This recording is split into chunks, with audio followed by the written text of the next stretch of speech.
The envelope trembled in Titi's hands as the compound gate creaked open.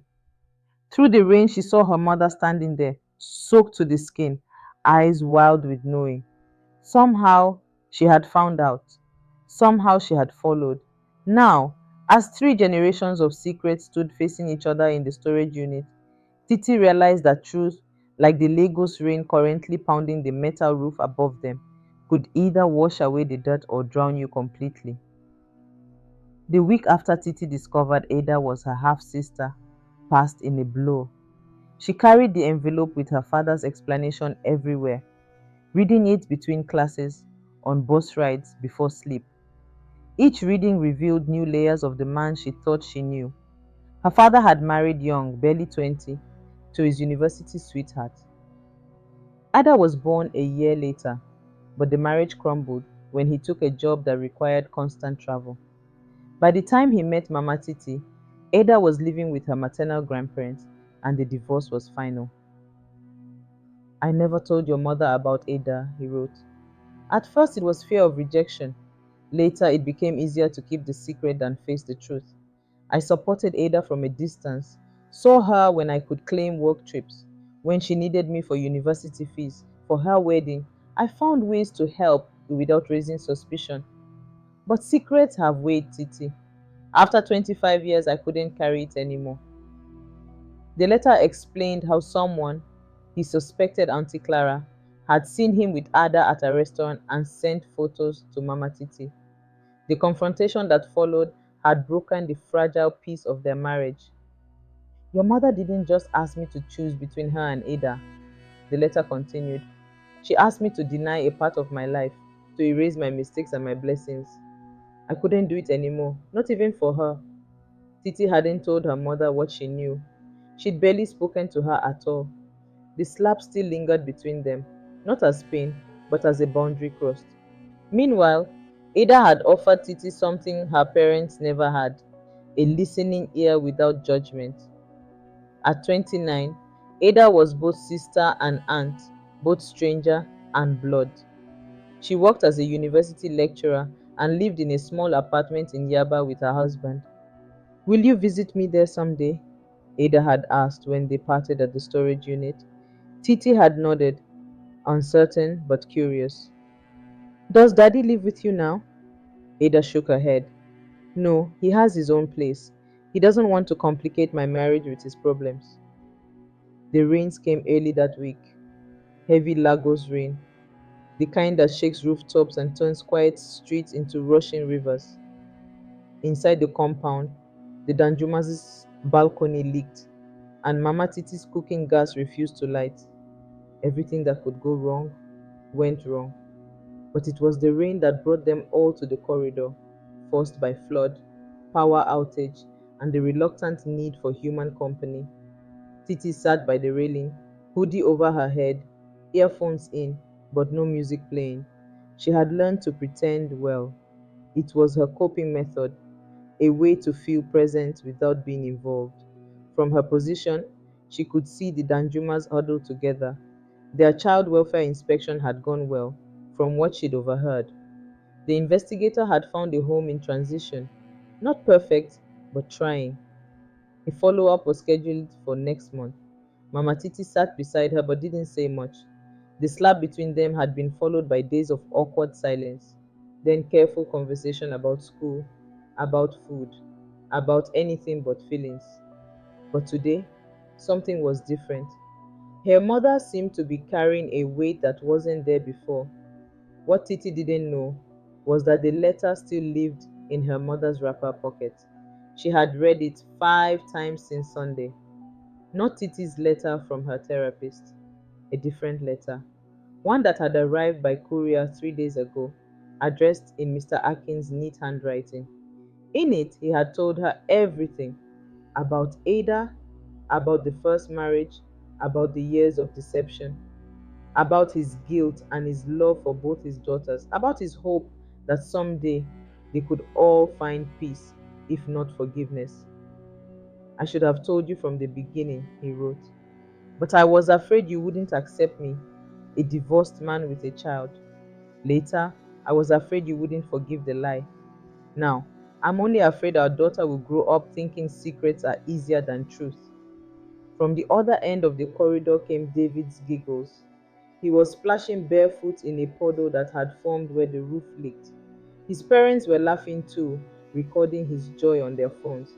It had been a long time since they laughed like that. Then, something strange happened.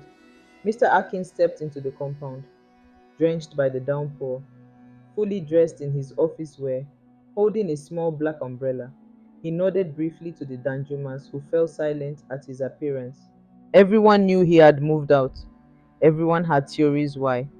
But no one knew the whole truth. But instead of shielding himself, he walked over to Titi and held the umbrella above her head. She looked up, pulling out her earphones. Her face was a mixture of surprise and something else, a question. He didn't say a word, but his eyes, those quiet eyes, spoke volumes. You are heard. Mama Titi watched them, her chest tightening with a feeling she hadn't felt in a long time, humility. For 25 years, she had been the voice of their home, the authority, the standard bearer. But in that moment, watching her husband shield their daughter from rain he himself stood in, she saw clearly what she had become, a woman so concerned with being right that she had forgotten how to be kind. Come inside, she said quietly. You'll catch cold. Titi obeyed, not because she was told, but because she felt invited for once. Inside, Mama Titi put on the kettle for tea. Mr. Atkins stood awkwardly by the door, dripping onto the welcome mat. You can change, Mama Titi said. Your clothes are still in the wardrobe. He hesitated. I didn't come to stay. I know. She turned to face him, her voice steady. I got your letter. Titi looked between them, suddenly understanding. You told her about Ada? Both parents turned to her in shock. You know? Mama Titi whispered. Titi nodded slowly. I met her last week at the storage unit. She she looks like Daddy. The silence that followed was heavy with 25 years of secrets finally exposed to air. Mr. Akin spoke first. I wanted to tell you both properly, together. Well, Mama Titi said, turning back to the stove. Here we are now, together. Later that evening, after hours of difficult conversation, tears, and even a few moments of unexpected laughter about old memories, Titi stood on the balcony watching the rain slow to a gentle patter. Her parents were still inside, talking in low voices. They weren't reconciling, not yet. Maybe not ever in the way they once were, but they were talking, honestly, for what felt like the first time in years. Across the corridor, Mrs. Danjuma turned to her husband and whispered something Titi couldn't hear. He nodded, surprising her, then scooped up David for a bedtime hug that made the little boy squeal with delight. That night, the compound was quiet, but not in the usual Lagos way. It was peaceful. The rain had washed away the dust and heat, leaving behind a clean coolness that made sleep come easier. Titi dreamed of Canada, of university, of freedom. But for the first time, the dream didn't feel like escape. It felt like possibility. Weeks passed. The compound changed.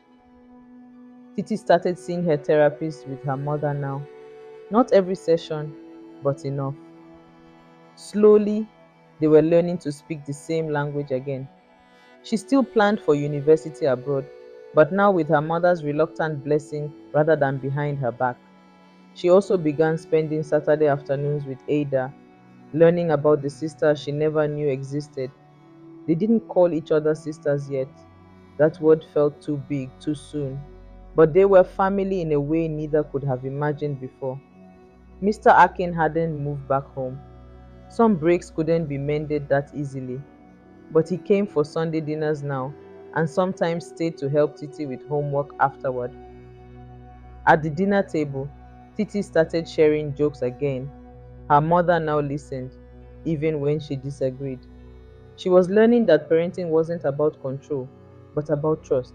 The hardest lesson for a mother who had only known authority as love. Mr. Akin, for the first time, missed work willingly just to attend a school event with his daughter. When Titi won the debate competition, both her parents stood applauding. It wasn't perfect, but it was honest. The Danjumas began scheduling no phone evenings and started family therapy. David's biting stopped. So did the shouting. Mr. Danjuma found a job while reworking his business plan more realistically. Mrs. Danjuma requested fewer late night cases to be home for dinner. Even Auntie Clara noticed the change. I don't know what's going on in this compound, she said one day, sipping her tea as Titi walked past her shop. But whatever it is, it's smelling like progress. Titi smiled. Sometimes, Auntie, what people need is less gossip and more grace. The older woman had the decency to look embarrassed. Your mother seems happier these days, even with your father gone. She is, Titi replied. She's finding herself again. When the next big rain came, a month later, everyone still gathered in the corridor. But this time, it wasn't just necessity, it had become a tradition of sorts. The Danjumas brought homemade chin chin. Mama Titi made her famous Zobo drink. Even Mr. Akin drove over when Titi texted him. They sat together, watching the rain pound the compound ground, making small talk that slowly became real conversation. I've decided, Mrs. Danjuma announced during a lull, to start my own practice. Smaller cases, more control over my hours. Her husband squeezed her hand proudly. And I, Mama Titi said, surprising everyone, I'm taking computer classes at the community center. Old dog, new tricks. She laughed, and the sound was lighter than anyone remembered. As the evening wound down and the rain eased, Titi found herself standing between her parents at the compound gate, watching the puddles reflect the streetlights. Will you ever come back? She asked her father quietly. He looked at her mother, a question in his eyes. The door is always open, Mama Titi said softly. But sometimes things break for a reason. We needed to break to see each other clearly. Mr. Akin nodded. And sometimes what grows back is stronger, even if it looks different. Above them, the clouds parted, revealing a sliver of moon. Lagos never truly went quiet. Cars honked in the distance. Generators hummed, music played from somewhere down the street. But in their little compound, two homes had found a kind of peace that felt like victory. Because healing, when it happens, is quiet, but it leaves behind loud joy. 3 days before Titi was to leave for university in Canada, she visited the storage unit one last time. Ada met her there, helping her sort through which of their fathers saved mementos to take and which to leave. Are you scared? Ada asked, sealing a box of photos. Terrified, Titi admitted, but ready. As they walked, Titi's phone buzzed with a message from her mother. I made jollof for dinner. Your father is coming. Don't be late. Ada smiled when Titi showed her the text. They're trying. They are, Titi agreed. Not to be together again, but to be better apart than they were together. As they locked up the storage unit, Titi realized that the key her father had given her had unlocked far more than just this metal door. It had opened the way to truth, messy, painful, beautiful truth. Later that evening, as she sat between her parents at the dining table, listening to them discuss her university plans with surprising cooperation, she thought about the compound's two homes. The Danjumas, young and still learning, had almost broken under pressure but found strength in vulnerability. Her parents, seasoned but stuck, had needed to break apart to finally see each other and themselves clearly. Different houses, different journeys. But in the end, both had learned that a home wasn't built of walls or rules or even years spent together. It was built in moments of choice. choosing to listen instead of shout, to bend instead of break, to grow instead of just survive. Lagos would always be a city of noise and hustle, of dreams crushed and remade. But in this little compound, two families had learned that the loudest voice isn't always the strongest, and that some silences speak volumes about love. As the night drew to a close, Titi stepped onto the balcony, watching the city lights stretch to the horizon. In 3 days, she would be gone, flying toward a future her parents had fought both for and against. But she wasn't leaving to escape anymore. She was leaving because now, finally, she had a home strong enough to return to. Every home in Lagos wears a face, but behind the gates, behind the curtains, real life happens. Let your parenting be love, not fear. Let your marriage be growth, not war. And if you must shout, let it be joy echoing through the walls. Share your thoughts about this story in the comment section, and don't forget to like, share, and subscribe to this channel for more exciting stories from the heart of Africa.